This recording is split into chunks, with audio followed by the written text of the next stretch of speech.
যখন দেখলাম যে আসলে আমি যে পথে আসি এটা কোনো সত্য পথ না, তখন রিসার্চ করতে করতে দেখলাম যে আসলে আমি যে ধর্ম আছি এটা কোনো ধর্ম নয়।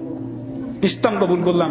আজকে ইসলাম কবুল করতে গিয়ে আজকে চোখটা অন্ধ, আজকে ইসলাম কবুল করতে গিয়ে আজকে কানে শুনি না, আজকে ইসলাম কবুল করতে গিয়ে আজকে মাথার উপরে চাইনিজ কলের কোপ খেলাম, আজকে ইসলাম কবুল করতে গিয়ে মাথা দিয়ে রড ঢুকানো হয়ে গেছে, আজকে ইসলাম কবুল করতে গিয়ে আজকে দাঁত ভাঙা, আজকে ইসলাম কবুল করতে গিয়ে আজকে খুদ দিয়ে টান দেওয়া হয়েছে, ইসলাম কবুল করতে গিয়ে পায়ের মধ্যে গরম তরোয়াল লাগাই দিয়েছিল। আজকে শক্ত কোনো গরুর গোস্ত, কোনো হাড্ডি, কোনো কিছু চাবাইতে পারি না, মুরগির গোস্ত, হাঁসের গোস্ত চাবাইতে পারি না। 1 মাস 19 দিন, সংক্ষিপ্ত কথা বলতেছি ভাই, মৌলিক কথাগুলা। ইন্ডিয়াতে 1 মাস 19 দিন বন্দী করে রাখছিল ভাই। হাজার হাজার কোটি টাকার মালিকের সন্তান ছিলাম। জীবনে মান সম্মান, টাকা পয়সা কোনো কিছু অফ ছিল না।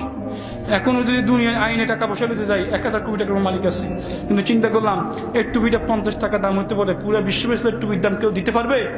কেউ দিতে পারবে? তো বাস 1 মাস 19 দিনের মধ্যে 5 দিন পর্যন্ত আমাকে ভাত না খাবে রাখছিল, একটু পানি চেয়েছিলাম, মুখে পেশাব করে দিছিল। তবু তো ইসলাম সারি নাই, তবু তো ইসলাম সারি নাই, তবু তো আজ পর্যন্ত 3 বছরের মধ্যে এক তক্ত নামাজ সারি নাই। আজকে 3 বছরের মধ্যে গালে আজ পর্যন্ত একটু খুল লাগাই নাই, আজ পর্যন্ত একটু ঢিলা কুলুপ সরাসরি নাই।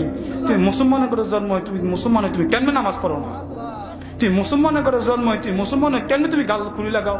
তুই মুসলমানের করে জন্ম হয়, মুসলমান ফজরের সময় তুমি কেমনে তুমি মসজিদে শুয়ে আজানের শুয়ে তুমি মসজিদে আসো না? তুই মুসলমানের করে জন্ম হয়, মুসলমান, তুমি কেন ঢিলা কুলুপ করো না? ভাই আপনি একটু চিন্তা করেন।